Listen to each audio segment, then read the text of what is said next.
He started running at 7 every night. By October, our marriage felt different. When we met, he carried extra weight and hid from cameras. I did not care. I liked how careful he was with small things. He double-checked the stove before bed. He saved receipts in a neat stack. He left me the last slice of pizza even when he wanted it. During our first winter together, the heater failed and we wore sweaters inside. We cooked soups and ate them on the floor near the oven. He talked about wanting a long life with me. I believed him. A doctor warned him about his blood pressure. I went to that appointment. I held his hand when the cuff tightened. We left with a plan. I prepped meals. He tried the gym and hated it. In January, he said he wanted to try running because it was free and he could start from our doorstep. I found a sale and bought him good shoes. He jogged a short loop and came home bright-faced and proud. We made it a habit. He logged miles. I stretched with him on the rug. We pinned his first 5K bib to the fridge with a magnet shaped like a lemon. At that finish line, he hugged me hard. We felt like a simple team that could handle almost anything. Through spring and early summer, he got stronger. The evening run became a steady part of the day. Our son, who was 2, learned to wave at the door as his dad tied his laces. He would shout, "Go run," and clap. My husband would laugh and clap back. I warmed dinner and timed baths so we all sat together most nights. It worked. Then the runs got longer, and the rest of life began to move around them instead of with them.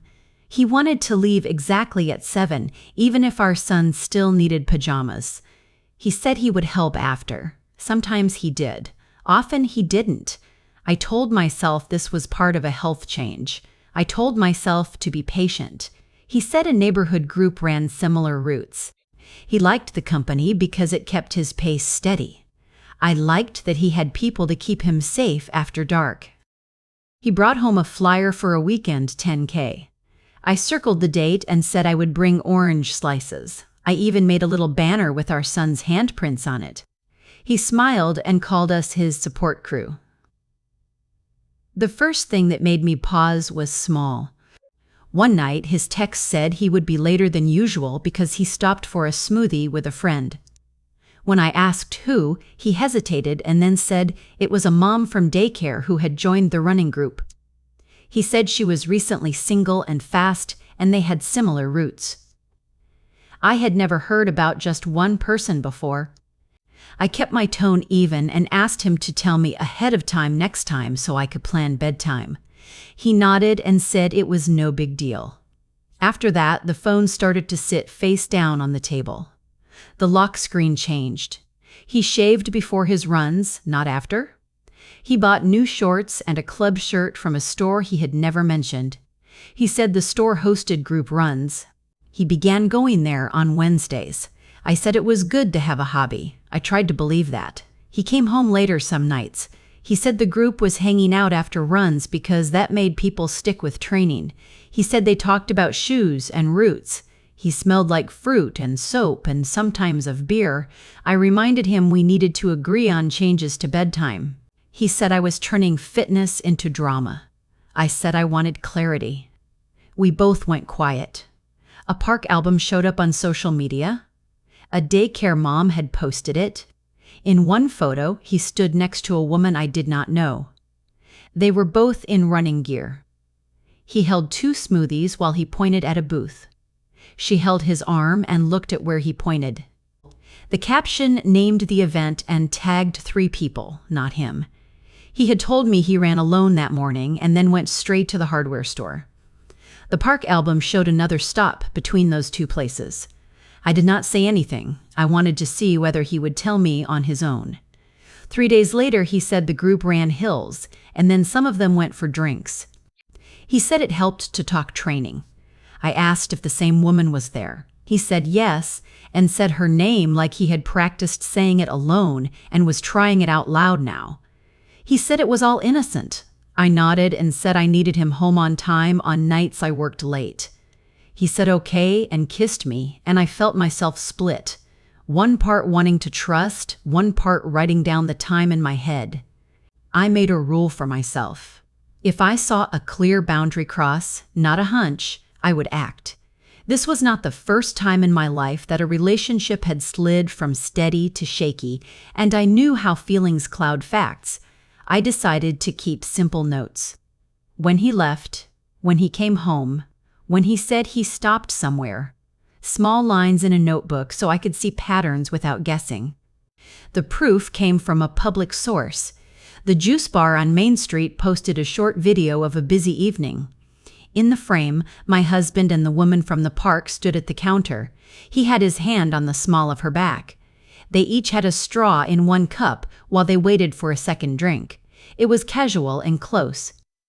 The timestamp matched a night he had said he was running tempo miles and would be late. Tempo miles do not include 2 straws in 1 cup. He came home happy and tired that night. He thanked me for saving his dinner and said the run had felt strong. He did not mention the juice bar. I waited a day. I wanted to speak without shaking. The next morning I wrote a short note and put it in his lunch bag. It said I was not comfortable with one-on-one smoothie dates. It said that crossed a boundary in our marriage. It said I had seen the video. It said I supported his running and his friends, but I expected respect. And from now on we would agree ahead of time about post-run plans. He texted at noon that we would talk. We talked that night at the table. He said it was all innocent. He said she needed friends after a divorce and that he was trying to show her the group. He said he would invite me to Wednesday runs. I said those were at 7 when our son takes a bath. He said we could change bath time. I said our child's bedtime was not a training aid. He told me I was making a simple thing ugly. I told him I wanted clear lines. He apologized for how the video looked and for not telling me about that stop. He did not apologize for the stop itself. He hugged me for a long time and said we were good. I said we would be good if he kept his word. For a week he did. He came straight home. He cooked twice. He left his phone face up. He showed me his route map and even texted a photo of his watch from the trail once. I breathed. Then came the trail race weekend 2 hours away. He planned to split a cheap hotel with the club and race Sunday morning. He would be back by late afternoon. I packed his snacks in a small cooler and wrote "Good luck" on a sticky note and put it on his water bottle. He kissed our son in the parking lot and hugged me and said he would text after the finish. Sunday came and I checked the race app. His name did not show up as checked in. I told myself the system could lag. He texted at 11 that the course was muddy and they were behind. At noon, our budget app pinged a charge from a rooftop bar. He texted at 1 to say they were grabbing food on the way out of town. I took our son to my sister's and handed him blocks. My sister looked at my face and said I could leave my phone on the counter. I did for a while. I still saw that charge in my head. When he came home near sunset, he said the race was hard but good. He did not say his time. He said he forgot to set his watch to race mode. He said the group was tired and stopped to celebrate.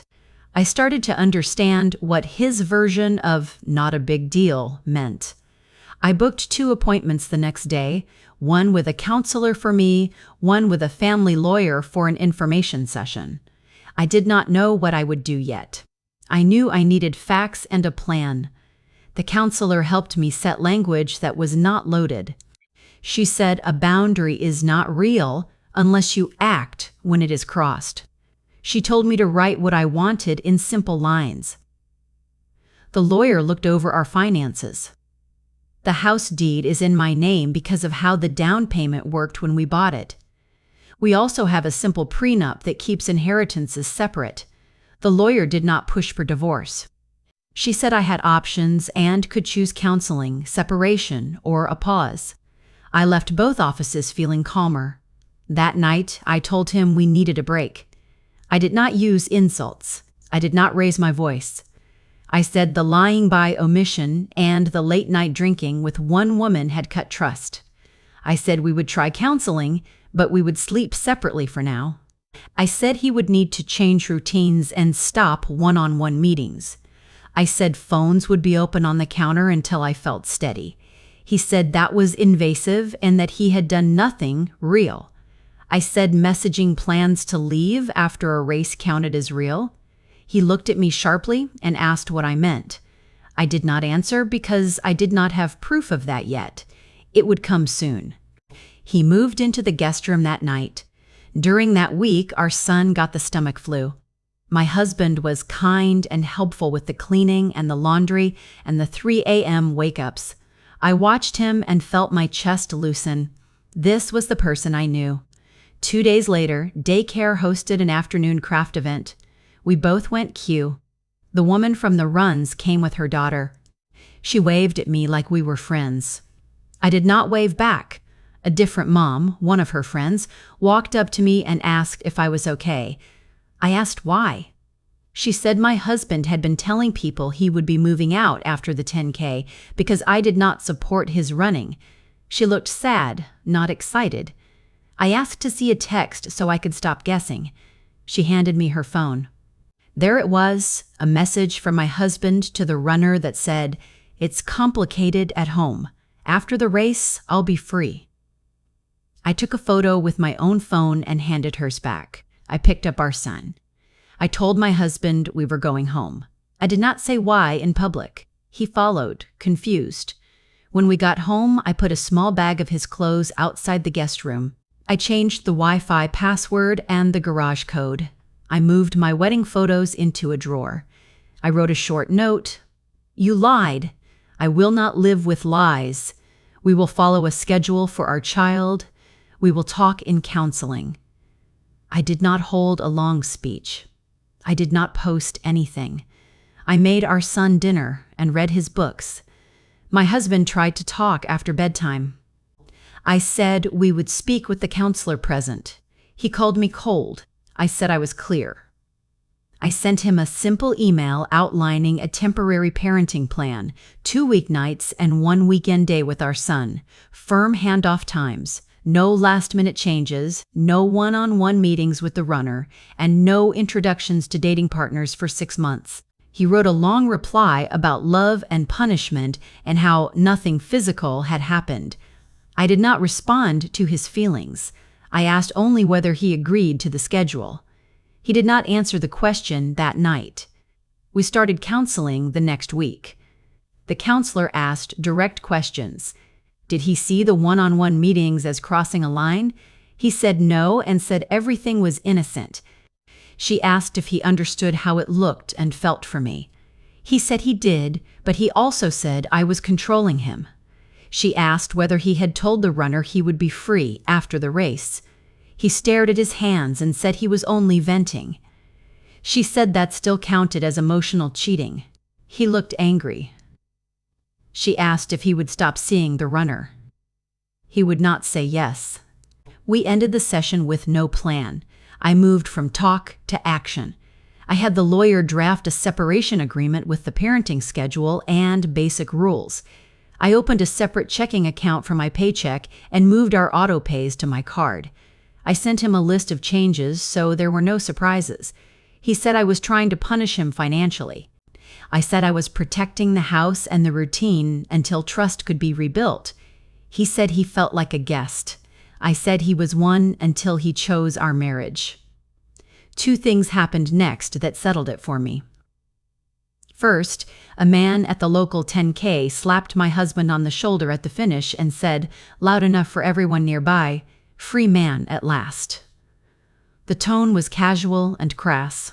My husband looked at me and then at the ground. I buckled our son into his stroller and walked to the car without a scene. Second, the runner messaged me privately that night. She said she was sorry. She said he had told her we were basically done. She attached screenshots of messages. They were not explicit, but they were romantic. He called her my bright spot and said he felt seen with her. He also told her I did not support him and that he was moving after the race. She said she was stepping away and joining a different running group. I thanked her. I saved the screenshots in a folder with the date. He finally signed the separation agreement 2 weeks later. He cried when he put down the pen. I cried in my car after I left the lawyer's office.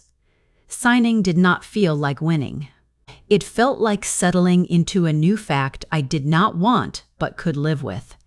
He took his clothes, his medals, and his blender. He left a heavy coat by accident. I put it in a bag and set it on the porch. He texted thanks. I replied with, "You're welcome. People have asked me if I took revenge." I did not scream in public or post a long story about him. My revenge, if you want to call it that, was steady and quiet. I kept the house. I kept our son's routine firm and gentle. I did not rescue him from the cost of his choices. He wanted new attention and new freedom. He got a 1-bedroom with a view of the parking lot and a calendar to follow. He wanted to look like a good man while doing careless things. I handed him agreements to sign and a counselor who named his behavior. He wanted me to soothe him. I stopped. I used the same patience I used when I packed his lunches, but I used it for myself. Months passed. He tried to come back once in spring. He said he had blocked numbers and left the club. He said he knew where he went wrong. He wanted to move home and start fresh. I asked him to tell me, in plain words, what he had learned. He said he learned that I matter. That is not a plan, it is a slogan. I said no. He looked like he might cry. I wished him well. He walked down the path and did not look back. I built a new routine. On my nights with our son, we ate early and walked to the small playground. I stood near the slide and talked with other parents about snacks and nap schedules. I went running myself twice a week, slow and quiet. I stopped using the app that tells everyone your pace. I ran with one earbud and left my phone in airplane mode. I set a timer on my stove that matched bath time and stuck to it. The house felt open again. At daycare, the runner and I were polite. We are not friends. We share small talk about weather and school events because our children like the same corner of the art table. She looks tired in a normal way. She wears a simple watch and no bright club shirt. We do not trade messages. At a family dinner one Sunday, my husband's mother asked whether I would ever forgive him. I told her forgiveness is not the same as going back to old roles. I said we were co-parents and we were civil. I said our son was doing well with the schedule. She nodded and patted my hand. She did not press. It was a small, kind moment. 1 year after everything started, my husband stood at the same 10K start line. Our son and I watched from the turn again. My son waved a small flag we made from a straw and a napkin. His dad waved back. He finished, collected his medal, and walked over. He asked if we needed anything. I said we were fine. He tied our son's shoe and smiled. We stood there, 3 people being decent. That was enough. If I had to list what I did that worked, the list is short. I kept notes so I did not argue with my memory. I did not chase every small suspicion. I acted when I saw clear proof. I spoke in short lines. I set a boundary and followed it with a change in living space. I asked for counseling and listened, but I also called a lawyer and learned my options. I put our child's routine first. I did not handle his feelings for him. I kept the house calm. I let natural consequences arrive without yelling. I also remember the earlier years because they were real. We had simple joy in small spaces. We held each other through hard months. I was there for him when his body was heavy and he did not like pictures. I am not bitter about that. I am proud of how I loved. I am also proud of how I stopped when love was not returned with respect. Some people will say I should have stayed and tried longer. We went to counseling. He would not give up the one-on-one meetings. He mapped a future without me and tested it in messages. When his words in public and private did not match, I believed the private ones. When the truth came from someone else's phone, I thanked them and adjusted. When he asked to come back with no plan, I said no. On quiet nights, after our son falls asleep, I sit on the couch and look around. The fridge no longer holds his race bib. I keep the first one in a drawer. On the back, I wrote a date and one line for myself. I supported him when it was hard. I supported myself when it got harder. I do not hate running. I learned to like it for myself. I run slowly on a path near a creek where kids ride scooters. I nod to other people doing their own steady work. I go home and make simple food. I read at the table while pasta boils.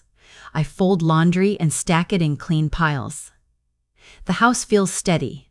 The door opens and closes the way a door should. When I lock it at night, I know I am not locking out my own needs. People ask what they should watch for in their own lives. I am not a coach. I can say this: watch the small changes that do not need to be secret but suddenly are. Watch the person who refuses to name a new friend while talking to you with the ease of a spouse. Watch for "no big deal" said too many times in a row. Watch for new habits that push out old commitments. Watch your own notes. When you see a clear break, act in a way you can live with tomorrow. I am not telling this to make anyone pick sides. I am telling it because simple stories get lost when we think only huge scenes count. There was no dramatic explosion at our house. There was no public fight. There was a woman who kept her word until her husband did not, and then kept her word to herself. I think about the winter when we wore sweaters and ate soup near the oven. I would not throw that winter away. It was honest. He was kind then. I was kind. We both meant what we said. Later, he did not. I changed my plan. Now, when 7 o'clock comes, it is bath time. Water runs in the tub. A small toy boat floats near the faucet. We dry hair with a towel and pick a book. I do not check a tracker to see where someone else is. I know where I am. I am home. I am steady. I am not waiting for a smoothie story to cover a lie. I am not trying to compete with a routine that pushes my life to the edges. I am raising my son and keeping my house in order and taking care of my body. These are simple sentences. They are also enough.